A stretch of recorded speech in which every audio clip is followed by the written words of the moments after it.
Hi, welcome to week 1 of Healthy Habits.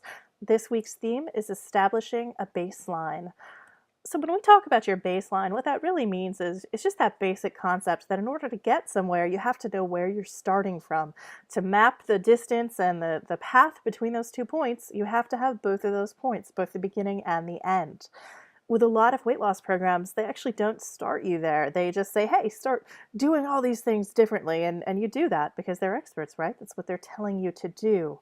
But unfortunately, you're missing a really critical component of having an accurate path to your end goal by doing that, which is knowing where you're starting. So that's where we are starting this week. We're really committed to this being a healthy, lifelong experience for you, which means taking our time in order to establish healthy habits that will last. So this entire first week is dedicated to establishing your baseline so that we have a very clear picture. We know where you're going, and you have to know where you've started in order to have that clear picture. What that means for you practically. This week, you're going to be recording your body measurements and weight. You're going to be tracking what you typically eat in calories and how many fruits and vegetables you usually get in, and you're going to be finding out how much activity you're getting in. We're going to break all of this down, some of it in this video, and then there's a lot of detail in the written module that you have available for you, and also in the worksheets. You need to make sure that you go through the written materials and the worksheets in addition to this video. So while we're not starting anything new this week in terms of habits, we are still starting a couple of new things, and trust me when I say you've got plenty to keep you busy with starting your Healthy Habits program this week. So let's start first looking mentally at how you think about food. This is something very important that we're going to be coming back to throughout the program. I want you to just ask yourself right now, just think about, do you experience guilt in reaction to what or how much you eat? If you overeat a little bit at dinner, for example, do you feel guilty about it afterwards as though you've done something wrong? Do you ever feel like you have to explain your eating habits to anyone? Or do other people perhaps feel like you have to explain them to them? Maybe a spouse, friends, a coworker, parent? And finally, do you make excuses for why you're allowed to have something when you're eating out at a party? An excuse might sound like something like, oh, you know what, I'm going to have a piece of cake, but it's okay. I worked out for 2 hours earlier today. If any of these are thoughts that you've had, and trust me when I say most adults in North America have had these thoughts, well, the fact is that's a little bit of a slippery slope that goes down the road toward slightly disordered thinking about food. Now, I'm not saying, I want to be very clear, I'm not saying anyone here has an eating disorder or a problem or that you need to go get help. But what I am saying is that there is a mindset that we've been taught about food that we're going to come back to over and over in the program, but that isn't enabling us to have a healthy relationship with our bodies and with food. It actually creates a lot of discord for us and makes it very, very challenging to actually be well nourished and joyful about eating. So when I talked a little bit about disordered thinking, in North America, particularly the United States, there have been these massive marketing campaigns that have actually taught us that disordered thinking is normal. And we're normalizing disordered thinking more and more with these fad diets and waves of types of, oh, this is absolutely poisonous for you, and this food substance is now completely addictive. It's more addictive than heroin or cocaine. This is disordered thinking. This is not actually normal, but we all think it is. A couple of things that are considered very normal now, but really when you stop and step back are not. The first is severe restriction and binging cycles. Now, most people don't think that what they're doing is actually severe restriction and binging, but think about how many times either you've experienced this or you've seen it happen with a friend. Well, I'm going to start dieting on Monday, they'll say. So this weekend, I am going all out. I'm going to have everything that I'm not allowed to have for the next 6 months. And then that person practically makes themselves sick, whether it's alcohol or cake or treats or fast food. They just go on what is actually a binge because they're anticipating the severe restriction that's about to come. The next bit of disordered thinking that we've been taught is normal is the idea of good food versus bad food. The truth is, food is neutral. Food is a substance that nourishes us and that provides our body with energy. But we've been taught to label things as good or bad, thereby associating them with guilt. This leads to a high incidence of eating disorders in the United States, which are not only catastrophic for personal health, but also can very frequently lead to death. I don't want to overstate this. Again, we're not saying that having a couple of thoughts like this mean you have an eating disorder and you're going to die tomorrow. Nothing like that. But what we are saying is that it's a slippery slope, and disordered thinking has been promoted as very normal in the United States.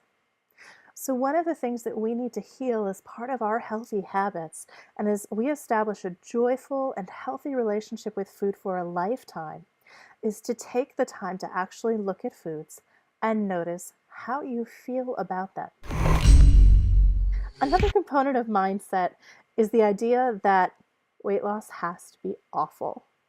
And we're going to address that right now. Most people, even though you're here and you're probably pretty excited, you signed up for this program, I bet there's a little part of you that is dreading what's to come. Do you think it's going to be horrible, or have you already talked about or focused on what you're probably going to be forced to give up in order to get into that size smaller pair of jeans? The fact of the matter is, it doesn't have to be awful.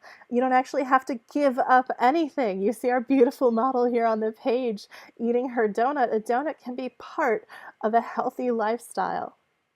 So we're going to be focusing on an abundance mindset, which is about focusing on what you can have, focusing on including all things in moderation, because that mindset is sustainable in the long run and it yields more results than a guilty mindset will.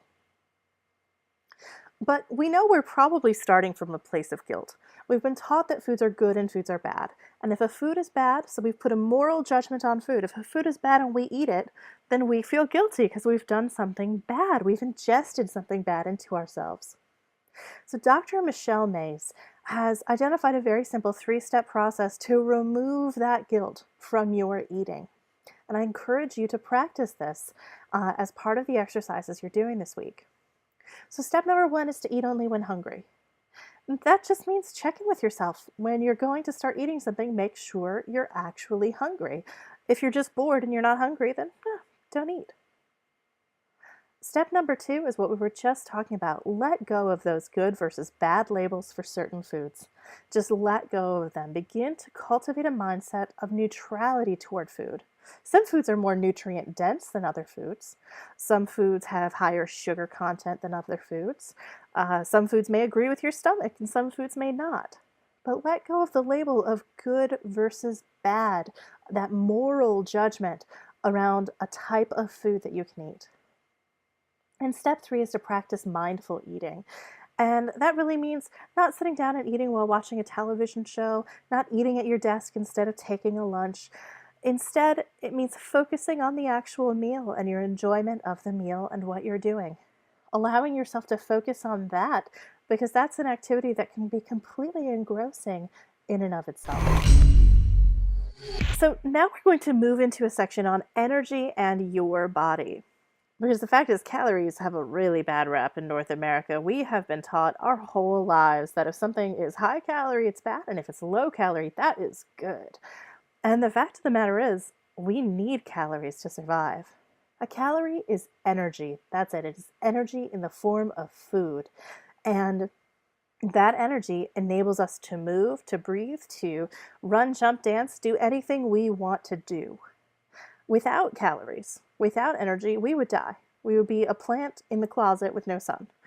We would have no capacity to do anything. So calories are the necessary fuel that enables us to live and to have a fantastic life. So the key to healthy habits is finding that balance between energy intake, which is food, and the energy output, which is activity. Calories, in other words, they are inherently good. if you wanted to, assign some sort of value to them. We have a need for them. They are important to us. We have a relationship with calories. There is nothing bad about calories. So when we look at burning calories, we all know how we get calories. We eat food. Different foods are more nutrient dense or more calorie dense than others.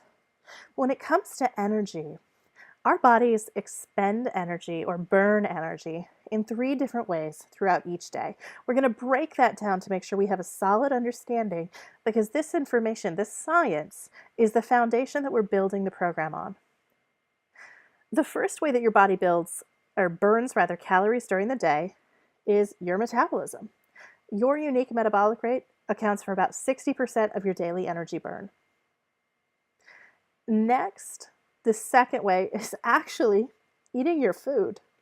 If you can believe it, eating, chewing, and digestion is about 10% of the energy that your body gives up. So when you eat a piece of food, about 10% of the energy that was in that food has just gone to the process of just getting the food into your body in a form that your body can use and get energy from.